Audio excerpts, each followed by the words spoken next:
is made for entertainment purpose only, it doesn't mean to hurt any. And don't take it seriously. Meenu चिड़िया की जादुई चिराग।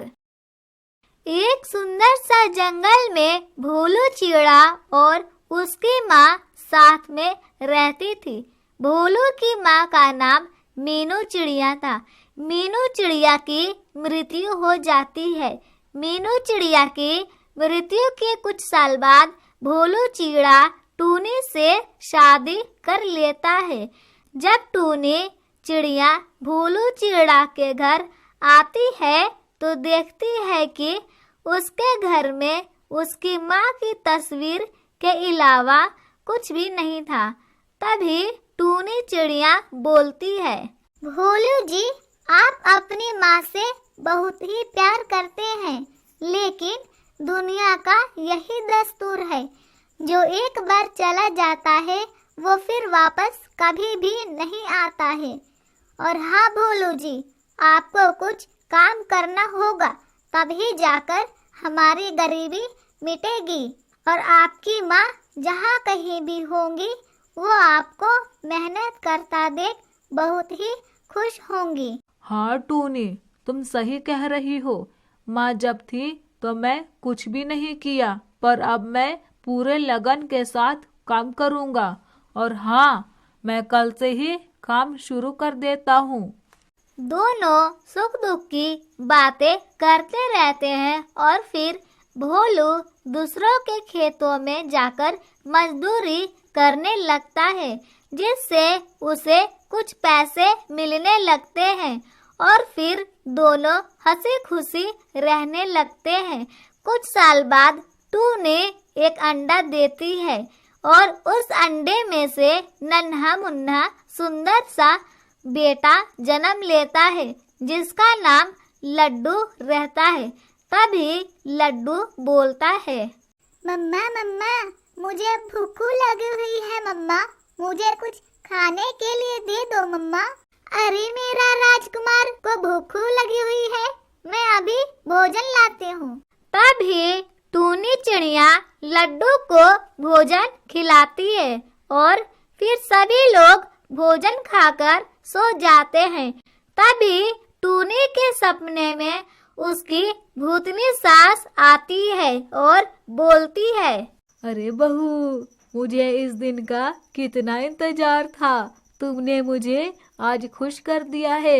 इतना कहकर टूनी की भूतनी सास गायब हो जाती है। फिर सुबह होती है तो टूनी चिड़िया भोलू से कहती है, भोलू जी, आज आपकी माँ मेरे सपने में आई थी, शायद लड्डू जन्म लिया है, इसीलिए वो बहुत खुश थी। क्या टूनी, तुम सच कह रही हो? मेरी माँ तुम्हारे सपने में आई थी? उनकी आत्मा को तो मुक्ति मिल गई होगी ना टूनी? जी आप चिंता मत कीजिए। ऐसे ही बातें करते रहते हैं कि कुछ घंटों बाद रात हो जाती है और फिर सभी लोग सो जाते हैं और फिर से टूनी के सपनों में उसकी भूतनी सास बोलती है, बहू, ओ बहू। माँ जी, आप मेरे सामने क्यों नहीं आती हैं? टूनी के बोलने के बाद उसकी भूतनी सास टूनी के सामने आती है और बोलती है, बहू, मेरी ख्वाहिश थी कि मैं जीते जी अपने पोते को देख सकूं, लेकिन मेरी बदकिस्मती, मैं अपने बेटे की शादी भी ना देख सकी। लेकिन माँ जी, आपकी मृत्यु कैसे हुई? अब क्या बताऊं बहू, मैं दिखने में बहुत ही बदसूरत थी। सब मुझे अब्बल हब्बल चुड़ैल और भूतनी आंटी कहकर चिढ़ाते थे, इसीलिए मैंने खुदकुशी कर ली और तब से ही मेरी आत्मा भटक रही है, क्योंकि मैं अपने बेटे को ऐसे एक वक्त रोटी के लिए तड़पता नहीं देख सकती।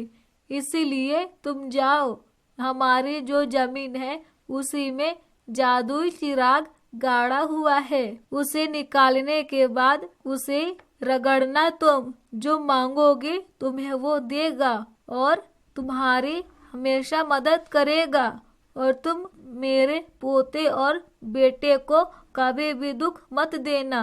तब तक आप लोग कमेंट में बताइए 92 प्लस 83 इक्वल टू कितने होते हैं। इतना कहकर टूनी की भूतनी सास गायब हो जाती है और फिर टूनी सारी बातें अपने पति को बता देती है और फिर सभी लोग खेत में चले जाते हैं और फिर जादुई चिराग को निकालकर जादुई चिराग को रगड़ते हैं और टूनी बोलती है, जादुई चिराग तुम मेरी माँ जी को भटकती आत्मा को मुक्ति दे दो और हमें रहने खाने पीने के लिए सभी सामान भी दे दो। टूनी जैसे ही बोलती है वैसे ही जादुई चिराग करता है, उसे सभी चीजें दे देता है और उसके माँ जी को भी मुक्ति दिला देता है। ये देख भोलू का परिवार बहुत ही खुश होते हैं और फिर सभी लोग हंसी खुशी रहने लगते हैं।